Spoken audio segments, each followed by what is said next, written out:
Hi, I'm a rainbow mess. Welcome to my channel. Today I wanted to talk about the circuit tracks. Now, I have a really long history with the circuit actually. I owned the original and I used it for a few years and it was my favorite groovebox. And then I gave it to a friend because I figured out how to use digital audio workstations and I would just do that. I made some music. I've kind of come a bit full circle where I know how to use digital audio workstations, but my job is not to make music. So I just want to have some fun. And I was buying a bunch of synthesizers. I was getting caught by gear acquisition syndrome, otherwise known as gas. And I thought, what if I buy the thing that I had the most fun with, the first thing that I bought that actually made me start using Ableton? So I bought a circuit tracks.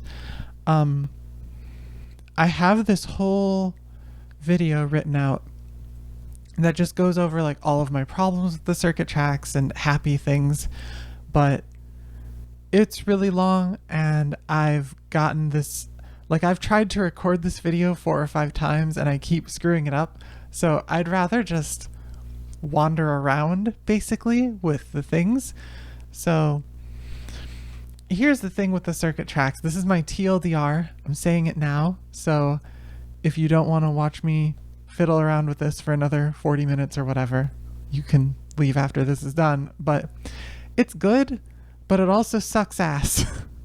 And what I mean by that is that the sound it makes is bad. You're not going to get a finished song off of this. You're not going to get something that you can put on your, I guess you could put it on your SoundCloud or your Bandcamp if you wanted, but it's not produced. To produce a song off of the circuit, you're going to have to do a ton of stuff. You'll probably want to replace all of the instruments. The thing that the circuit tracks really has is that the sequencing's really intuitive, right?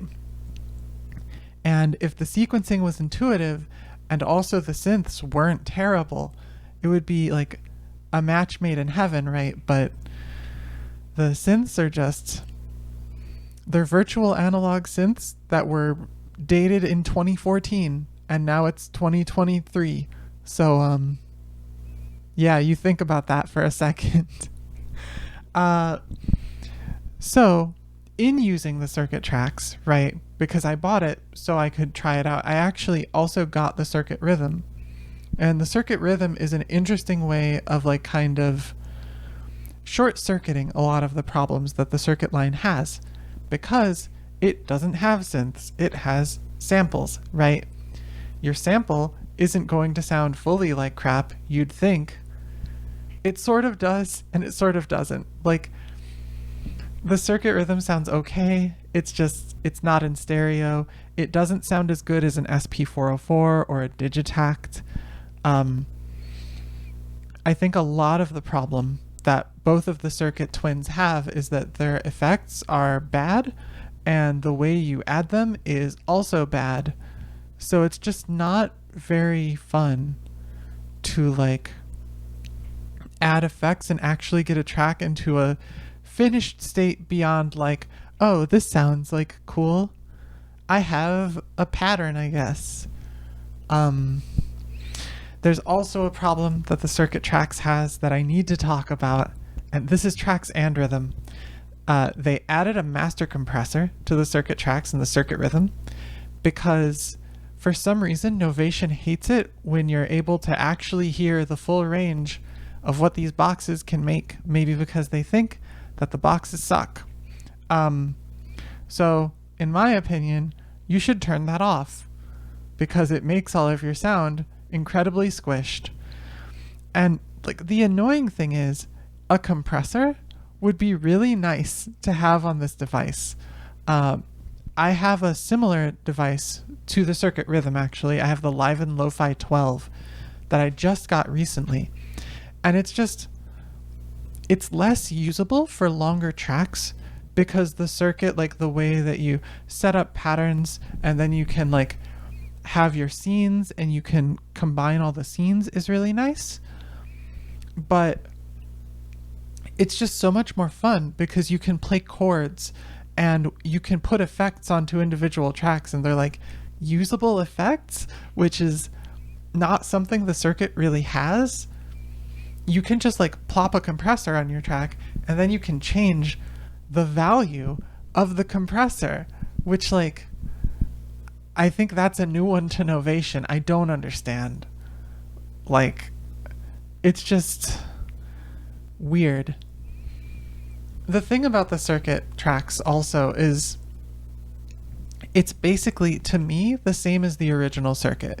Like, there's no improvements whatsoever. Like, there are technically improvements, right? I think they added more sample time, but you're using the samples to play drums, so, like, who cares? They added MIDI tracks, but for me, when I use a groovebox, I want to use a groovebox to, like, groove by itself. I want to be, like, taking the groovebox around and doing stuff, right? They added an internal battery, and that means that eventually that battery will bloat and have to be replaced, I guess. It's USB-C, which is nice. They added a micro SD card, which means that you can load a bunch of packs, so you don't have to constantly swap out samples and synth patches from your single project. On the other hand, you have, like, you used to have, I think, 64 synth presets, and now you have 128. I believe they made that change, but, like, who cares? If you need more than 64 synth presets, you're extremely creative and probably slightly more creative than me. And anyways, the synth engine can only make about 20 patches that sound good, so, like, it's like a bit rough. The MIDI could be really useful if you're using it as, like, the brain of a setup, but I don't use grooveboxes for that. I use grooveboxes specifically as self-contained units, because if I start to plug, like, I have a Hydrasynth Explorer. If I plugged my Hydrasynth Explorer and my Digitone, which I haven't really used that much, but I just traded for it.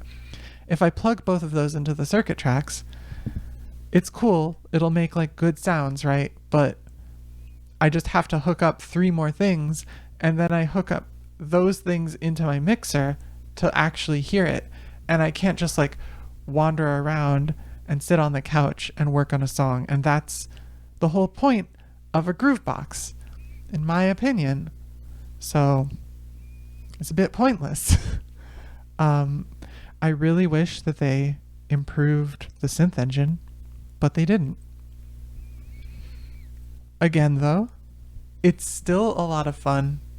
I bought mine for $270 off of Reverb. It was a B stock used from Focusrite themselves, which Focusrite's the parent company of Novation. So, yeah. I can't say that I would necessarily, like, recommend or not recommend it. What I wanted to do with the rest of this video is show you a few projects that I made with the circuit and show you, like, me working through making a song. So this video is going to be really long. That's why I said 40 minutes earlier. I hope that it helps you decide whether you want this or not. Or I hope that you like the songs. You probably won't. They're kind of crap because they're on the circuit and because I'm not very good at music. But, yeah. Alright, see you there. Hi, my name's Rainbow Mess. I wanted to show you how I'll generally do a track on the circuit. So, really quickly, we have packs and projects here. You can see packs. This is the SD card sign. As I said in the previous part, I got this one refurbished, and sometimes it does this, but I turn it off and on and it's fine. I should probably have returned it, but I wanted a circuit, so I just haven't. We're going to just be in the default project, so it doesn't really matter for our usage.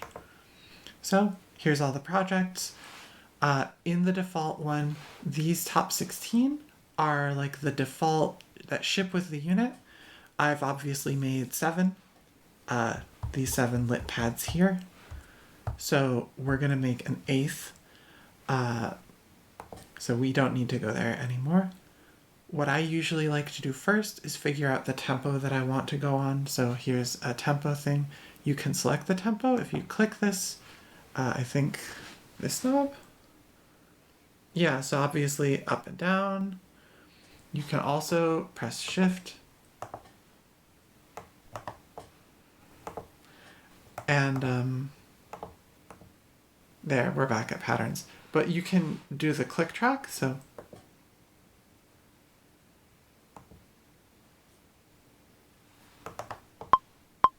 there. And you can hear the click.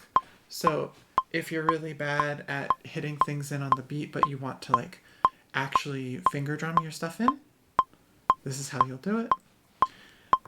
The circuit tracks has 2 synth things and 4 drum things.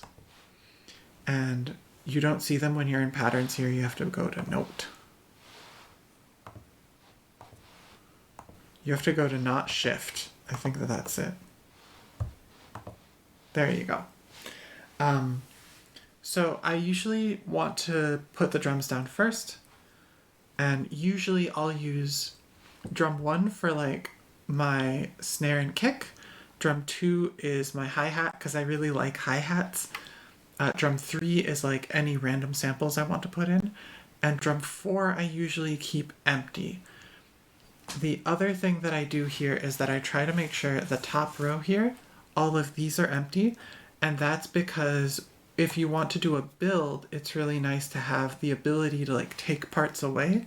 But when you save a scene here, it does not remember the state of the mixer. So these are quick mutes, and you can just mute, unmute.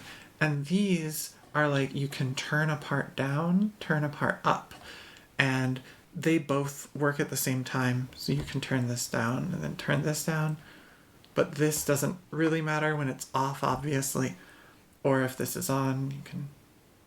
So you can get kind of both types of muting or just changing the mix of a pattern, right? But when you're playing it back, usually you're going to think about like, you won't be touching this unless you want to like perform the music, right? I don't normally want to perform the music because I'm a human. Humans are inherently flawed, right?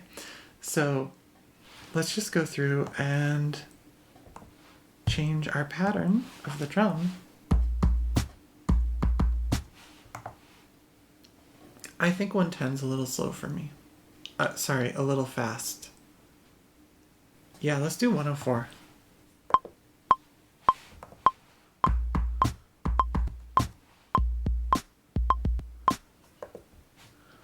All right, and let's just swap the thing here.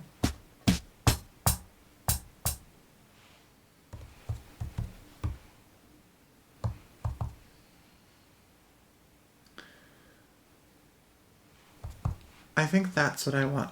So what I usually do also with my hi-hats is that I'll make like these weird, not full 16ths. I keep pushing this table. And what you can do with this circuit, pattern settings, and you just cut to here, and that will only play this much, and it'll just keep going through. And then if you want, you press shift and this, and then when you hit this, so this is the probability, this is 100%, and this is 12%. So I'll like make these all 87, and then sometimes you get some fun just like missing notes, or even if you want, you just, those are all 12%, so it's a really low odds of actually playing.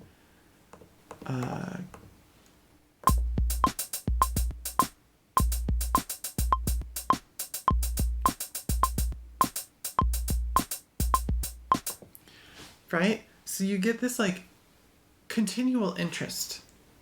So let's, I turned the click off. We have actual drums now. Let's go into their synths. Please.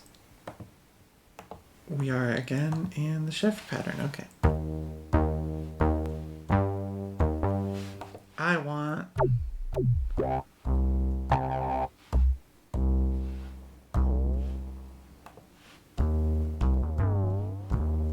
So some of the patterns will be poly and some will be mono. I want a poly pattern. Oh, this is really neat though.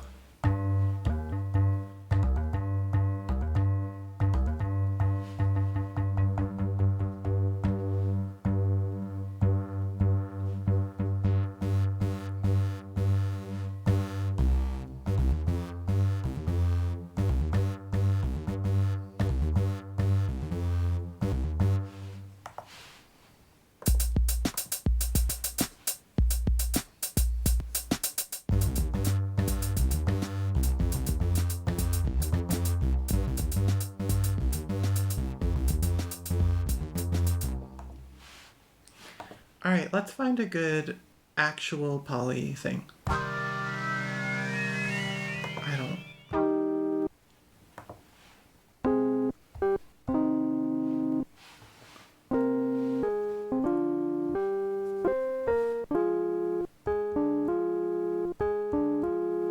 Okay.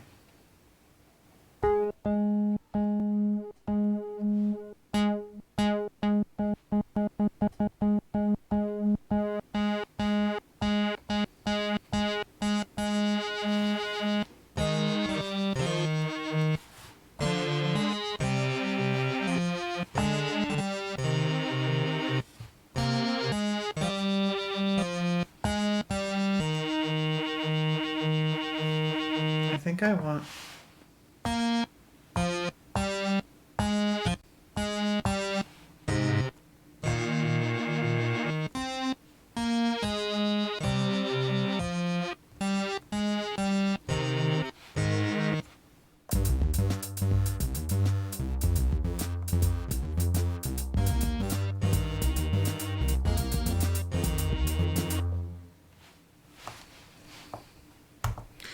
One of the really annoying things is that there's no way I think to automatically have it put 32 step things. So obviously I came up with a 32 step pattern there, and if you don't press this, it'll just overwrite your 16 steps repeatedly.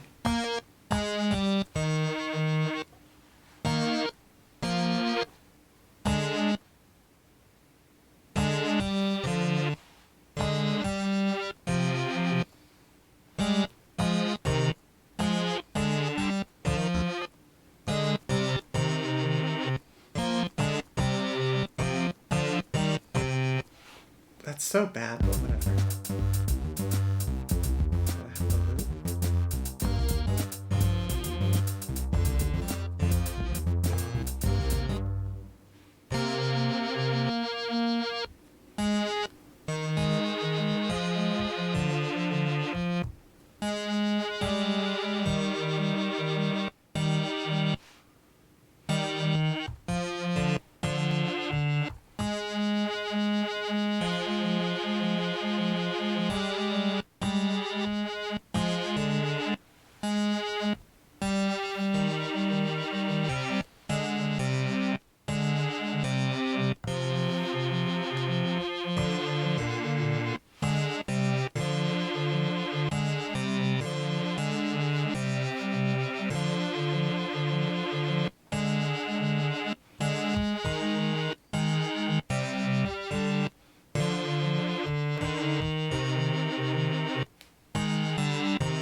So one weird thing is that if you're not playing it in, you just need to.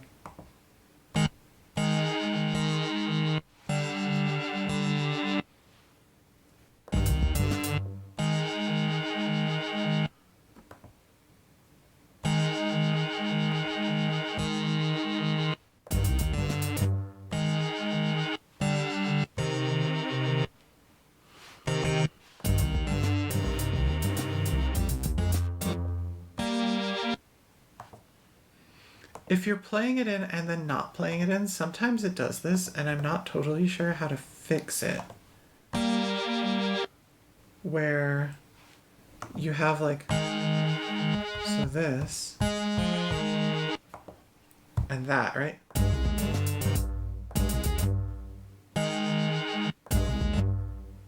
Okay, we're gonna see this again.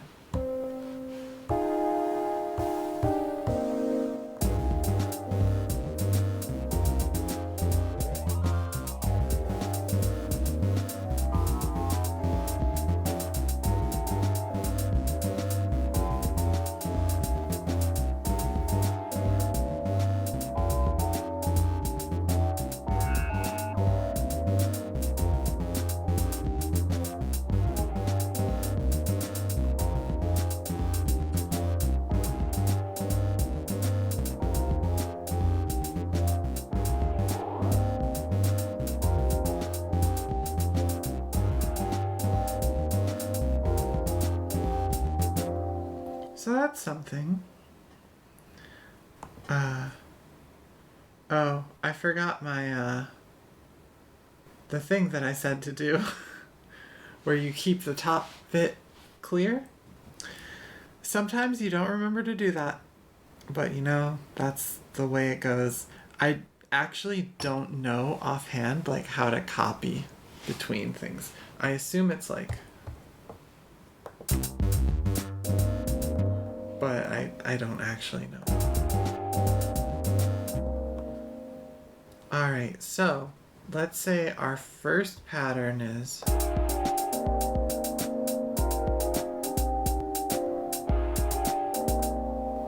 probably just this.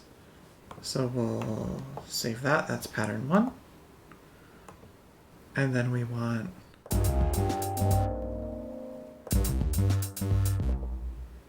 let's check.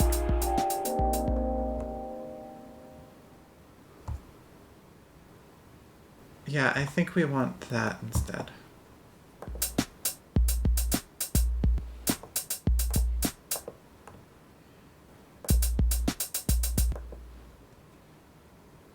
I meant that.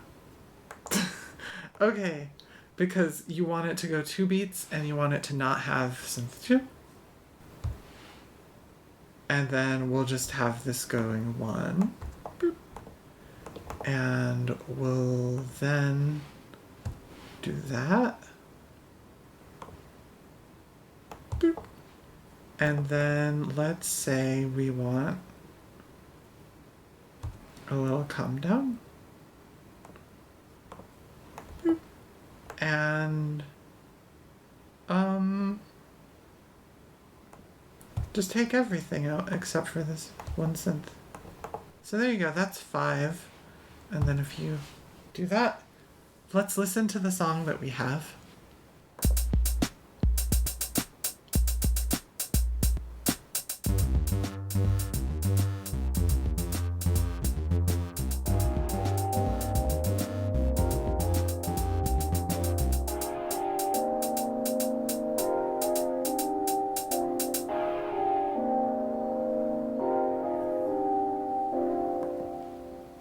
And there you go. It played through all 5, so I stopped it manually.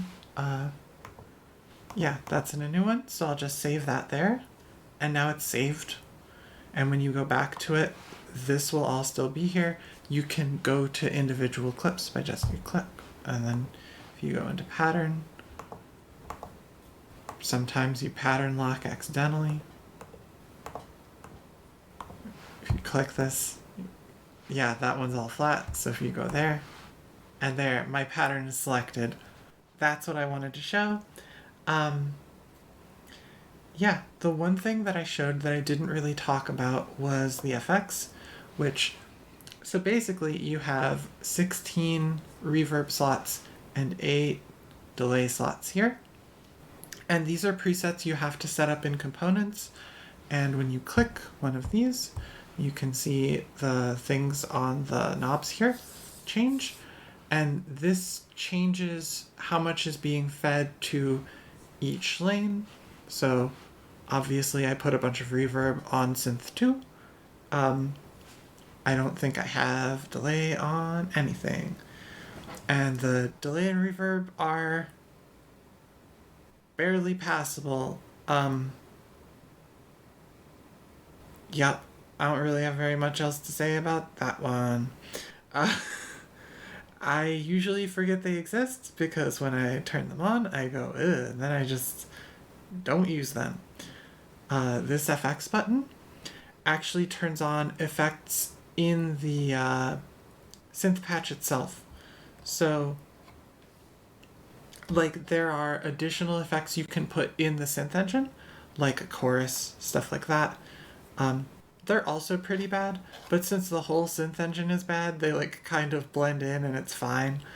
You can have some extra textual variation, but it's kind of hard to know exactly what you're doing because these are all macro knobs. It's like if you were using Analog Lab, except the only synth you could use was really bad and all of the knobs were basically unlabeled, and so are all of the patches. That doesn't sound great, does it?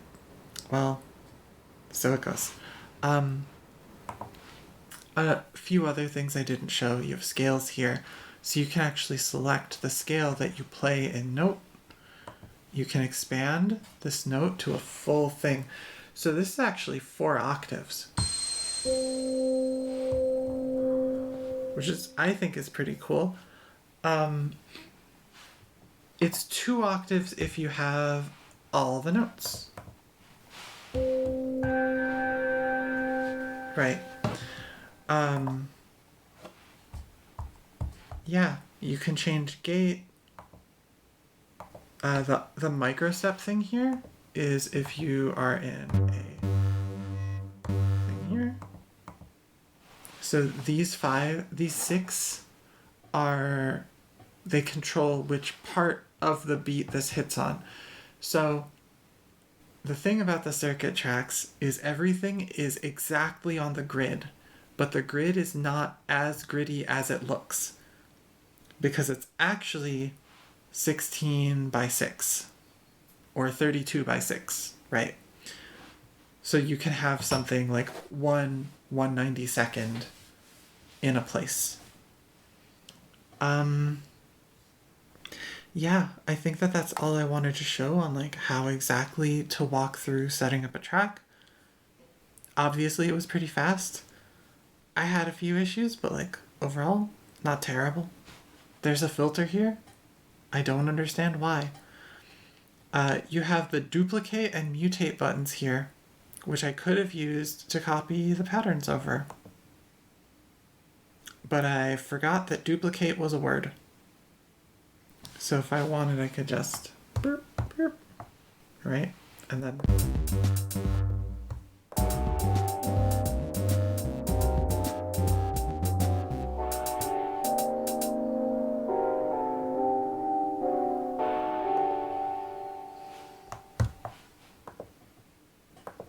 Yeah, this does screw up my mixer settings, I believe, because these are all going to specific patterns, and now I've moved the patterns around, right? But, so I probably am not going to save this. But, wanted to show you, you can duplicate stuff. The mutate stuff is like generative creation of new patterns. I never use it. I basically use the probability stuff instead. It's all like kind of interesting, but also really not useful. Anyways, so let's go through the patterns that I made before.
as you can see, again, when you watch the mixer, it gets to the end, you're like, okay, it's done. That's how I'm playing these for you. Some of these don't have a set of things. So this, you're just gonna hear the one thing. One. One.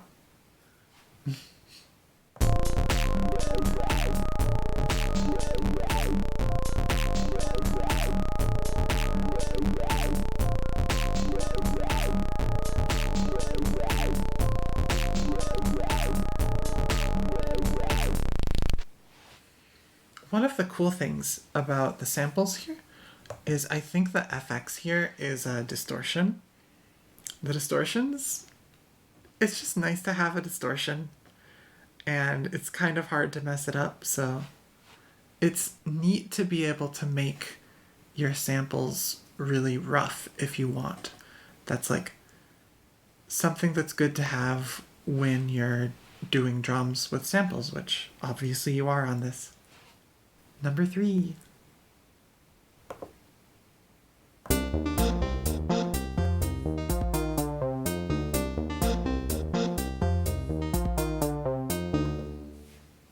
This one, there's not even a scenes here. There's just nothing. You got the patterns. Yep. It actually took me a minute to figure out how to actually do scenes. Like, it seems easy, but it's just different from circuit, and the circuit tracks is so similar to the original circuit that it took me a while to wrap my head around it. Okay.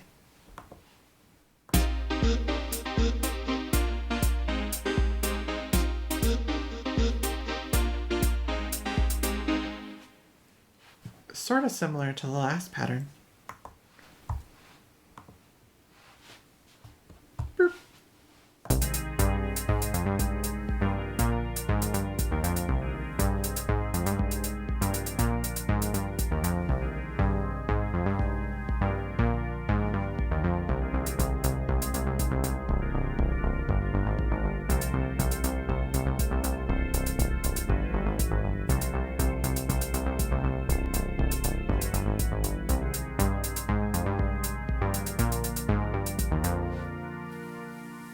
Yeah, just a nice little snippet. Oh, this one's big. I think I started doing this review, and then I was like, oh, I figured out how to do scenes, and then I made some stuff. So this is like full scene mania, right?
Yeah.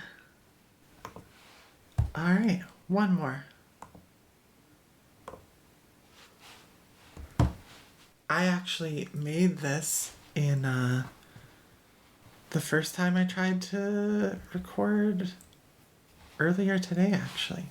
So hopefully it's all right. I don't even remember. That's really quiet.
Yeah, hopefully that was helpful.